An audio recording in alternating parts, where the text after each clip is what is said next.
Today I have prepared for you an enticing topic, self-compassion. Imagine you are in a theater watching a movie. It's a suspense thriller. You have attached emotionally to the main character.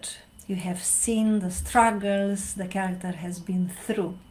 You identify with her story. You are on the edge of your seat, waiting desperately to see how it all ends, to see the grand finale, when everybody lives happily ever after. When the movie ends, you know it is not real and that it was never real. You are able to walk away liberated from attachment to the movie.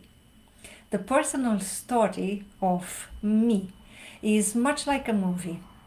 So let's see a little bit why we need to speak about self-compassion. Our lives are much like movies, and we are the unknowing participants sitting in that theater. Throughout our days, we become so involved in this movie that we forget that we are just witnesses.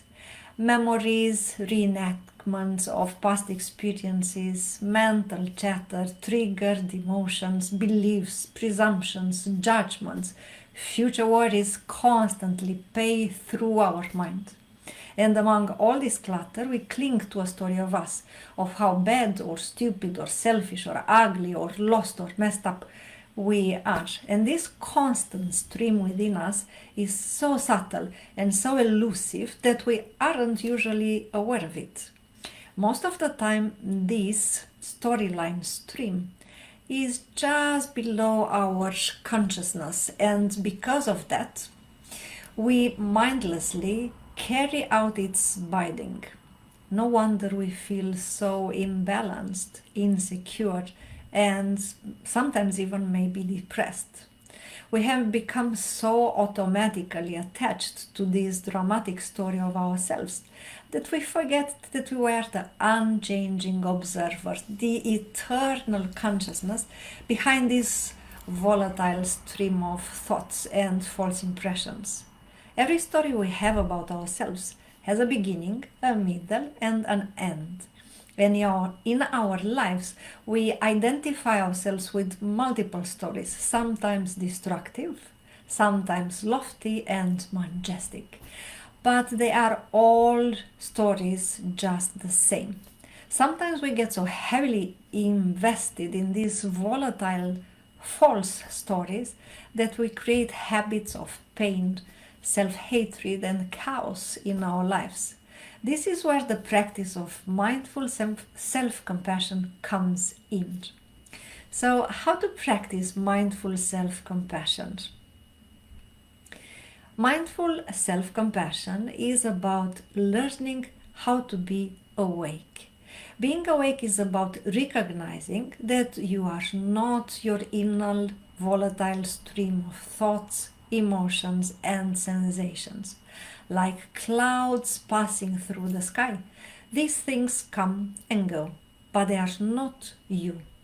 Whenever you have a judgmental or self-hating thought, it's actually possible to hold that thought in your conscious awareness, allowing it to pass without believing it to be you. But before you attempt to surrender these distressing feelings, you need to learn the practice of mindfulness. Mindfulness is about becoming aware of the present moment, and it goes hand in hand with self-inquiry. Self-inquiry is the process of examining your inner story. One of the best ways to start practicing mindful self-compassion is to dissect your self-beliefs. Why not take a moment now to inspect your story? Ask yourself, what does it look like written down? When did I begin? What core beliefs does it involve? For example, I am unwanted, I am not good enough, I wish I never existed. What things trigger you to repeat this story in your head, in your consciousness? For example, being alone at night, arguing with your lover. What proof is there that this story is real? Can you absolutely know that this proof is real? How does your story influence your actions? What would your life look like without this false story? So, mindful self-compassion is an everyday practice that requires persistence, patience, uprooting old and sometimes deeply ingrained habits of mind. Doesn't just take a leisurely stroll in the park, so expect to put in time and effort. But if you persist with this practice, it could be the best decision you've ever made, for sure. Mindful self-compassion involves the following steps.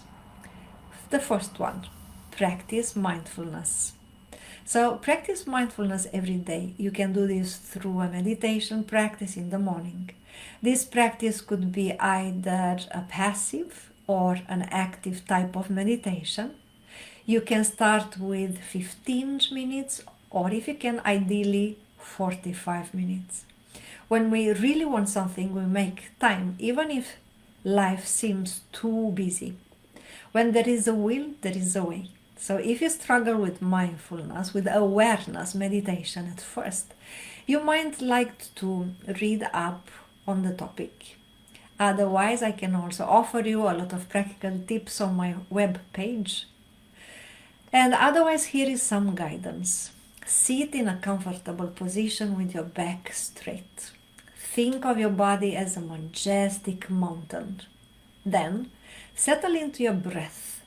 Notice the cold sensation as the air comes in through your nostrils and the warmth sensation as it goes out of your mouth. So we can also focus on external sounds or other physical parts of your body.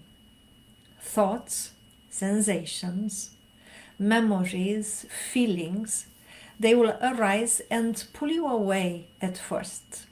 But you must draw yourself back gently towards the breath, becoming aware of them. For the first few weeks or even months it can be, this will be a difficult task. We are so used to become swept up in our mental chatter that it's almost second nature to us. But we can get rid of it. You can also use imaginary to connect with that conscious, unmoving, eternal essence within you. You can, for example, use the image of a large ravine that you voyage down into in order to find that still ocean at the bottom. Other people like to consciously, so to say, take a step back and adopt the role of an observer.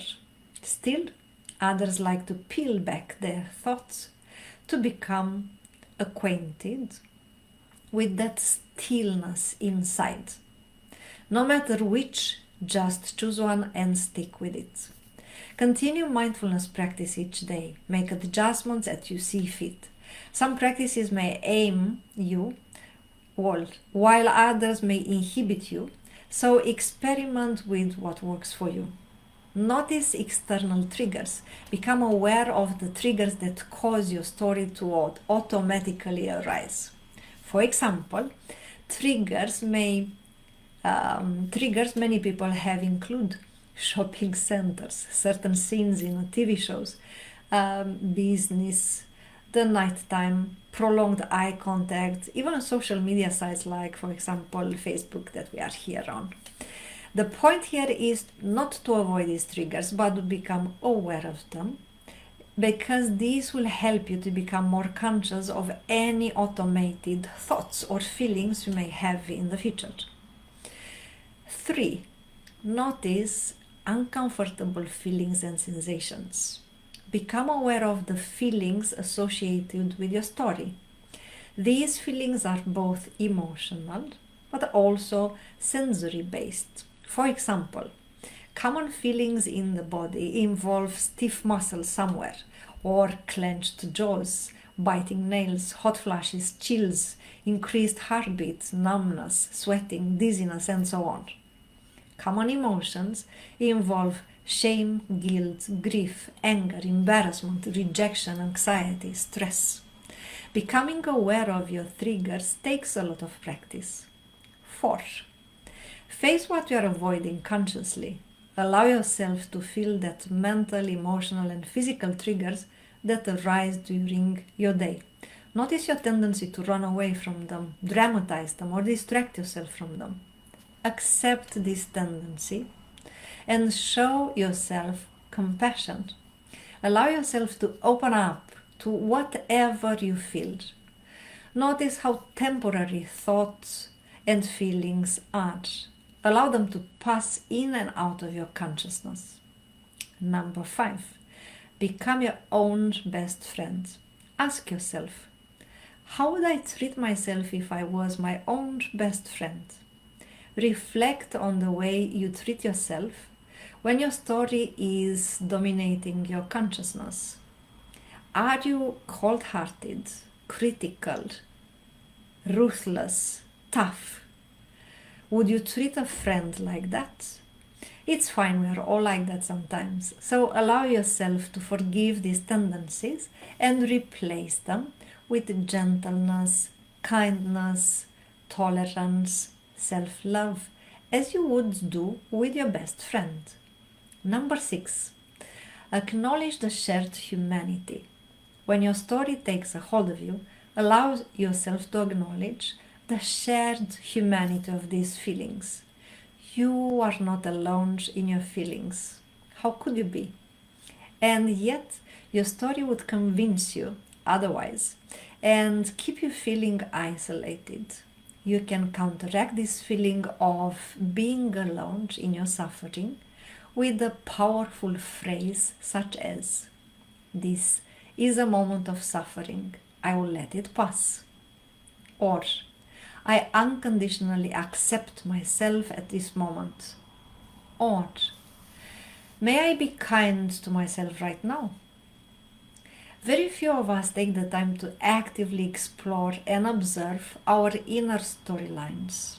But when truly examined, our thoughts and our feelings are seen for what they actually are: temporary, changeable, passing. They are not truly us, no matter what we tell ourselves, no matter how intense the emotions are, no matter what others make us believe.